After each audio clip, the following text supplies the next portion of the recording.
منافق کی علامتیں بیان کی گئی ہیں۔ یہ منافق کی علامتیں کیوں بیان کی گئی؟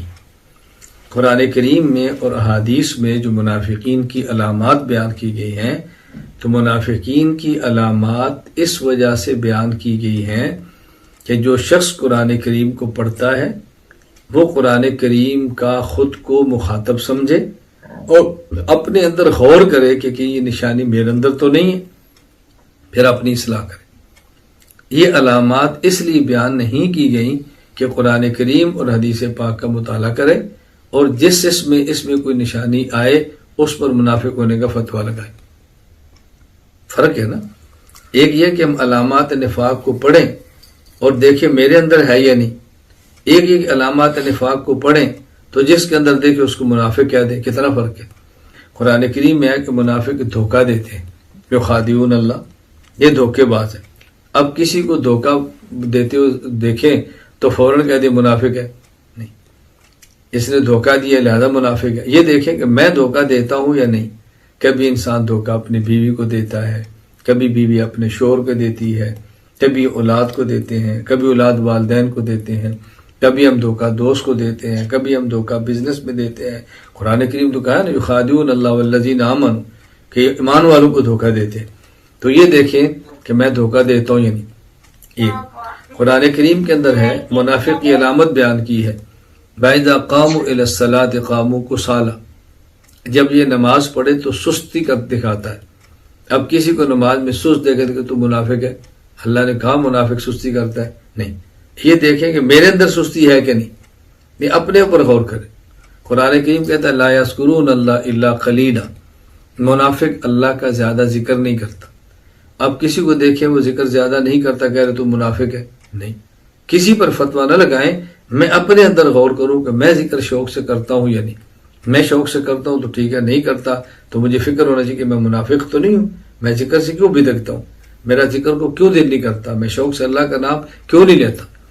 اسی طرح حدیث میں منافقین کی علامات بیان فرمائی گئی ہیں کہ جب وہ بات کرتا ہے تو جھوٹ بولتا ہے، اذا حدث کذب، جھوٹ بولتا ہے، واذا وعد اخلف، اور جب وعدہ کرتا ہے تو وعدہ خلافی کرتا ہے، واذا اؤتمن خان، جب امانت رکھی جائے تو خیانت کرتا ہے، اور اسی طرح جب وہ جھگڑا کرے تو گالیاں دیتا ہے، یا بعض روایات میں کہ قسمیں بات کا قسم اٹھاتا ہے۔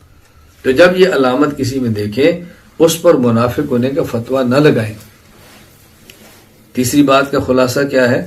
قرآن کریم اور احادیث مبارکہ میں علامات نفاق جو بیان کی گئی ہیں ان کو بیان کرنے کا مقصد یہ ہے کہ قرآن کریم اور حدیث پاک کو پڑھنے والا خود کو قرآن کریم اور حدیث پاک کا مخاطب سمجھے اور غور کرے کیا میرے اندر یہ علامت ہے یا نہیں۔ اگر نہیں تو اللہ کا شکر ادا کرے، اگر ہے تو اپنے بارے میں فکر کرے اور اپنے اندر سے نفاق کو دور کرنے کی کوشش کرے۔ اس لیے بیان نہیں کی گئی کہ یہ علامات دیکھیں تو دوسروں پر فتویٰ لگائیں۔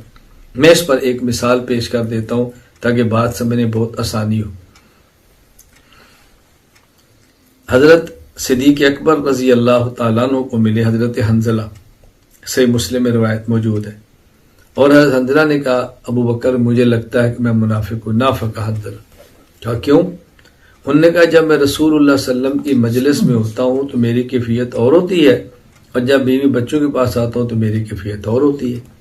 حضرت ابو بکر صدیق نے یہ نہیں فرمایا ہاں واقعتاً تو منافق ہے، بات تو تیری ٹھیک ہے۔ صدیق اور فرمانے کہ نافق ابو بکر حنظلہ، پھر تو مجھے لگتا ہے کہ میں منافق ہوں، یہ علامت تو میرے اندر بھی ہے۔ جب میں رسول اللہ صلی اللہ علیہ وسلم کے مجلس میں ہوتا ہوں تو میری کیفیت اور ہوتی ہے، گھر آتا ہوں تو اور ہوتی ہے۔ تو دیکھو صدیق اکبر رضی اللہ تعالیٰ عنہ حضرت حنظلہ پر فتویٰ نہیں لگایا، اپنے بارے میں کہا کہ نہیں مجھے لگتا ہے میں منافق ہوں۔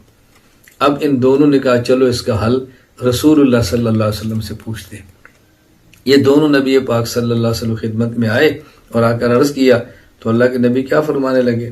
آپ نے فرمایا کہ لو تدومون، اگر تم ہمیشہ اس حالت پر رہو جو میری مجلس کے اندر ہوتی ہے، یہی حالت تمہاری بیوی کے ساتھ اپنے بستر پر ہو، اور یہی حالت تمہاری کسی سڑک پر ہو، علی الفرش او طرق، گھر جاؤ یہی حالت ہو، سڑکوں پر بھی یہی ہو، لصافحتکم الملائکہ، پھر تم انسانوں سے نکل کر فرشتوں میں چلے جاؤ۔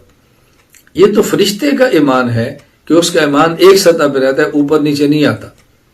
جو مسلمان بشر ہے اور نبی نہیں ہے، اس کی ایمان کی کیفیات کبھی اوپر آئے گی کبھی نیچے جائے گی۔ ماحول اچھا ہوگا تو کیفیت اچھی ہے، ماحول غلط ہوگا کیفیت کم ہے۔ اب جو ماحول نبی کی صحبت میں ہے وہ ماحول بیوی اور بچے اور گھروں میں تو نہیں ہو سکتا نا۔ تو آپ نے فرمایا اگر یہی حالت رہی پھر فرشتے تم سے مصافحہ کریں۔ میں نے اس کی وضاحت کر دی، فرشتے مصافحہ کرنے کا مطلب یہ ہے کہ تم پھر انسانوں سے نکل کر فرشتوں کی کیٹیگری کے اندر چلے جاؤ گے۔ کہ ایک ہی جگہ پر ایک ہے نبی کا ایمان، نبی کے ایمان کی کیفیات میں ہمیشہ ترقیات ہوتی ہے اوپر، اور ایک ہوتا ہے امتی کا ایمان، بشر کا، اس کا ایمان کبھی اوپر جاتا ہے کبھی نیچے، کبھی اوپر کبھی نیچے۔ اور ایک ہے فرشتے کا ایمان، وہ ایک جگہ پہ کھڑا ہے۔ کیوں؟ فرشتے کا ایمان مشاہدے والا ہے، دیکھ کر ہے، وہ تو دیکھ رہا ہے ایک ہی جگہ پر ہے، اور امتی اس کا ایمان تو غیب والا ہے نا۔ دیکھیں میں اس کی کتنی آسان سی مثال دوں، اللہ تعالیٰ ہم سب کو جنت میں لے جائے۔ تو جنت میں تو ایسا نہیں ہے کہ کبھی سردی ہو کبھی گرمی ہو، یہ تو دنیا ہے نا، کبھی گرمی ہو کبھی سرمی ہوگی۔ سورج قریب آ گیا تو گرمی ہوگی، سورج دور چلا گیا تو سردی ہوگی۔ لیکن جنت میں تو ایسا نہیں ہوگا، کبھی گرمی کبھی سرما، تو ایک جیسی ترتیب چلنی ہے۔ تو یہ جو انسانوں کا معاملہ ہے یہ ایسا ہے، جیسا ماحول ہوگا ویسی کیفیت ہوگی۔ ابھی ہم بیٹھے ہیں، ہمارے ساتھ گندا ماحول نہیں ہے، کیفیت اور ہے۔ اگر یہ ہم بازار میں بیٹھ کے باتیں کریں گے تو کیفیت اور ہے۔ تو علامات نفاق پر میں نے ایک مثال دی ہے، علامات نفاق کسی میں دیکھیں تو اس پر فتویٰ نہ لگائیں، اپنے بارے میں غور کریں کہ یہ میرے اندر ہے یا نہیں۔